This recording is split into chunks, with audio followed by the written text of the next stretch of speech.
9,000 मतं आणि त्यांच्या 21 उमेदवारांना किती मिळाली? आपल्याला 4,93,000, त्यांना 4,50,000.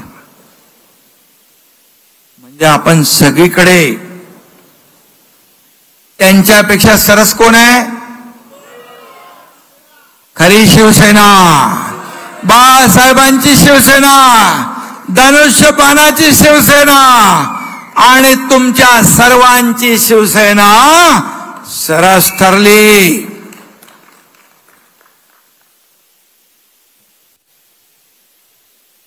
आणि त्यामुळे कोण जिंकलं आणि कोण हरलं हे स्पष्ट आहे.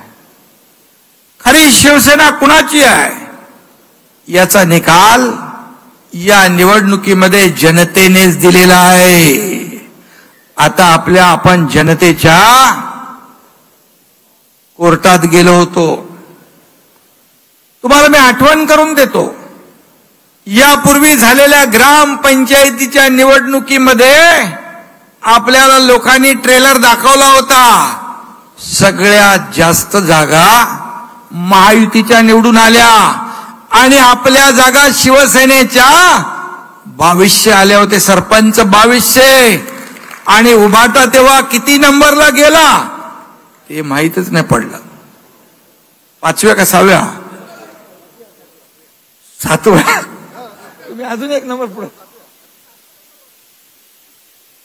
त्यामुळे आता खरी शिवसेना आणि दुसरं मी सांगत नाही कोण आहे हे सांगण्याची आवश्यकता नाही. आणि म्हणून वर्धापन दिन साजरा करण्याचा अधिकार हा तुमचा आणि आमचाच आहे. आता त्यांना दुसरं काहीतरी नाव ठेवायला पाहिजे. काय उभाटा आहे वाटतं, उठा बसा संघटना. काँग्रेस 328 जागा लढवून फक्त 99 जागा जिंकले. काटावर पण पास नाही झाले. पण एवढा उन्माद, जसं काय देशामध्ये काँग्रेसचं सरकार आलं, इंडिया अलायन्सचं सरकार आलं, इथे 12 जागांवर हरलेली उभाटा जीत का जश्न मना रही है. आता हेच लावायला लागेल ना भाषा. जीत का जश्न मना रही है, गिरे तो भी टांग ऊपर, ही मन लागू होते ना.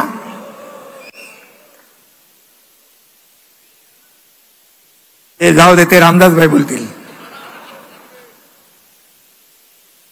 दूधखुळ पोरगही सांगेल, उभाटा काँग्रेसच्या वोट बँकेमुळे जिंकलेली आहे. आणि त्या वोट बँकेने त्यांना तारलंय. अरे 21-22 जागा लढून 9 जागा आल्या. आणि म्हणून सत्तेसाठी विचार, बाळासाहेबांचे विचार सोडणारे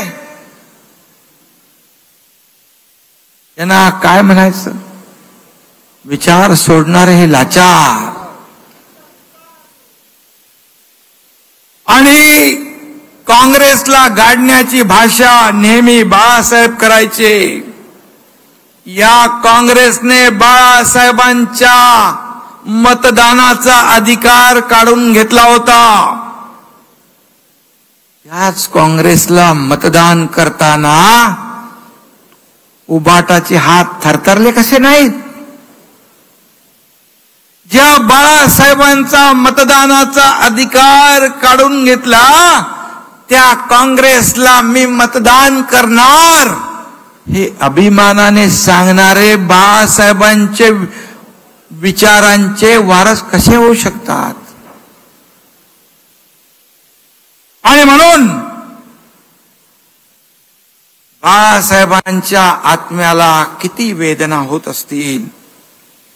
आणि म्हणून आणखी काय बोलायचं त्यांच्याबद्दल. दक्षिण मुंबईमध्ये यामिनीताईंचा पराभव झाला. भायखळा, मुंबादेवी या ठिकाणच्या मतदानाची